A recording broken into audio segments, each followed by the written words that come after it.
If you've ever wanted to be a bottle girl, keep watching. I'm going to show you guys how to do your makeup to get the job. This natural little daytime look that I have is not going to work. The club aesthetic is so distinct.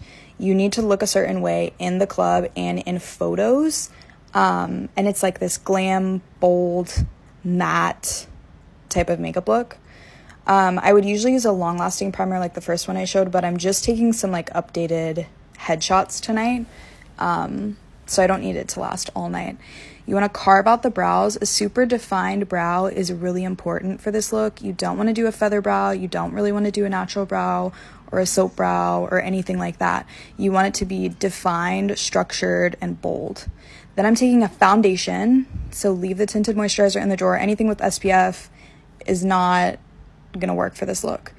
Then you want to take, if you self-tan or you tan like in the sun, that's ideal. I personally don't tan at all. I like the fair look. I think it's something that kind of makes me a little more unique, but most bottle girls, I will say, do have a tan.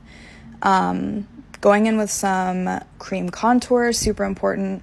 And then I'm really going to define the highlights of the face. This is a light pink corrector mixed with my concealer. Just brightening up the face, super dramatic. Then blending that out with a sponge. And with setting powder, you just want to kind of trial and error it.